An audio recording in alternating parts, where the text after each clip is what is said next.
दोस्तों ये प्रश्नावली का 2.2 का पहला सवाल हो गया था और ये दोस्तों दूसरा सवाल है।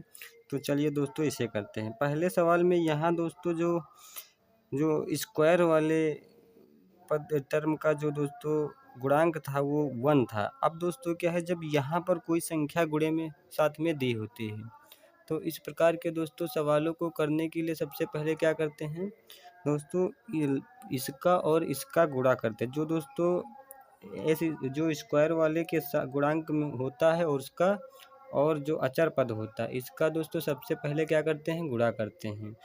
तो पहले दोस्तों बराबर 0 लिख लिया। अब दोस्तों इसका इसका गुणा करते हैं। तो जैसे 4 अक्कन 4। अब हमें 4 के ऐसे टुकड़ा करने हैं जिसे जोड़ने घटाने पर माइनस का 4 आ जाए।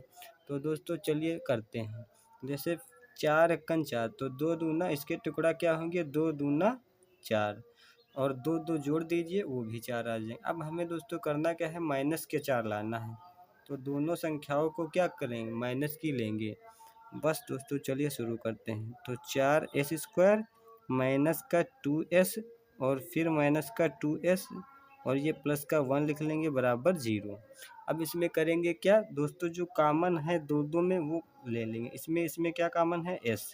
तो s कामन लिए तो 4 और दोस्तों कामन है। और दोस्तों क्या कामन है, यहाँ पर 2 भी कामन है तो 2 कामन ले लेंगे। तो यहाँ 2 और एक s बच गया, 2s और 2s यहाँ से पूरा बाहर चला गया था तो यहाँ -1 बचा। इसी प्रकार दोस्तों ये देखिए ऐसे ही लिखा है और लेकिन यहाँ -2 दो s के आगे माइनस लगा लेकिन यहाँ माइनस नहीं है तो हमें -1 कामा लेना होगा। तो 2s और यहाँ जहाँ प्लस था यहाँ माइनस हो जाएगा बराबर 0। अब देखिए दोनों में सेम सेम आ गया है तो इसे एक बार लिख लेंगे 2s -1 और जो बच गया उसे अलग लिखेंगे 2s -1 बराबर 0। दोस्तों जब सेम सेम आ जाता है तो ज़्यादातर लड़के घबरा जाते हैं और जानबूझकर गलत कर देते हैं। आपको ऐसा नहीं करना है दोस्तों।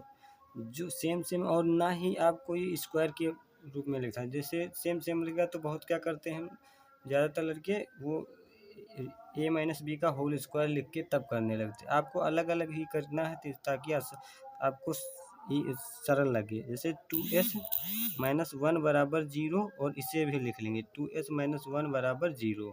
अब यहाँ s बराबर देखिए जब से पहले एक उधर जाएगा तो ये प्लस का हो जाएगा। जब एक उधर गया तो किस काहे का हो गया, प्लस का। और ये 2 जो गुणे में थे यह कहाँ आ गए, बटे में। इसी प्रकार यहाँ भी जो एक उधर जाएगा उधर प्लस का हो जाएगा और ये जो बटे में आएंगे, ये जो 2 गुणा में थे ये नीचे आ जाएंगे। दोस्तों ये ध्यान रखना ये माइनस नहीं है, ये 1 ही है। और इसके बाद अब जांच करेंगे। जांच में दोस्तों आपको क्या करना है, जांच में कुछ नहीं, पहले सबसे इनको एक को अल्फ़ा एक को बीटा मान लेना है। माना अल्फ़ा बराबर 1/2 कामा बीटा बराबर 1/2। दोस्तों सेम सेम है तो आप चाहे जिसको, इसमें ये नहीं कि इसको बीटा माने इसको, अगर ना ही सेम होते तो आप जिसे चाहे उसे मान सकते हैं। इसके बाद और ए बी सी का मान यहाँ से जो स्क्वायर वाले के साथ गुणे में होता है उसे ए कहते हैं, ये बी होता है और ये सी होता है। अचर पद जो सी होता है इसे अचर पद भी कहते हैं, ये ध्यान रखना। अब दोस्तों क्या करना है, इन्हें भी पहले लिख ले, क्योंकि होता क्या है सूत्र में आप पता लगा कि अल्फ़ा की जगह पर वो ए बी का मान लिख दें या बी की जगह सी हो सकता है, तो पहले यहीं पर लिख ले। तो ए बराबर कितना है 4 और बी बराबर कितना है -4 और सी बराबर है 1। इतना लिखने के बाद अब दोस्तों क्या करेंगे, सूत्र लिखिए अल्फ़ा प्लस बीटा बराबर -b/a। दोस्तों इन फार्मूला को आपको याद नहीं करना है, आपको बार बार सवाल प्रैक्टिस करते करते दोस्तों आ जाएंगे। तो दोस्तों अब क्या करेंगे, इसमें सिर्फ मान रख लेंगे। पहले अल्फ़ा का मान क्या है 1/2, फिर बीटा का मान क्या है 1/2 बराबर -b का मान कितना है -4 और बटे ए का मान कितना है 1, 4 अरे 4। अब इनको जोड़ लेंगे तो हर सेम है तो 1 1 2 और 2/2 बराबर माइनस माइनस प्लस और 4/4। 4 4 कट गया, 1 आ गया, 2 2 कट गया, 1 आ गया, 1 बराबर 1। अगर आपके गलती से मान सेम नहीं आए तो समझ लीजिए आप कहीं ना कहीं गलती कर रहे हैं। और अब जांच अल्फ़ा इंटू बीटा, दूसरा सूत्र लिखेंगे C/A। तो अल्फ़ा का मान कितना है? अल्फ़ा का मान है 1/2 गुणे बीटा का मान भी 1/2 बराबर C का मान कितना है? C का मान है 1 बटे A का मान कितना है? 4। तो दोस्तों अब आप इन्हें गुणा करिए तो 1 × 1/4 और बराबर 1/4 दिया है।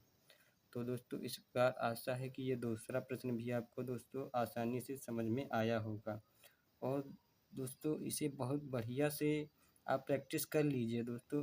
छोटे छोटे वीडियो इसीलिए बना रहा हूं ताकि आपकी आसानी से प्रैक्टिस हो सके और जिस सवाल को चाहिए उसी को आप देख सकें। और दोस्तों ये सवाल बहुत ज़रूरी है क्योंकि ये सवाल कभी कभी 4 नंबर में और कभी कभी 6 नंबर में भी आ जाते हैं। ये एक सवाल हर बार आता है, इसीलिए इन्हें ज़रूर प्रैक्टिस करें।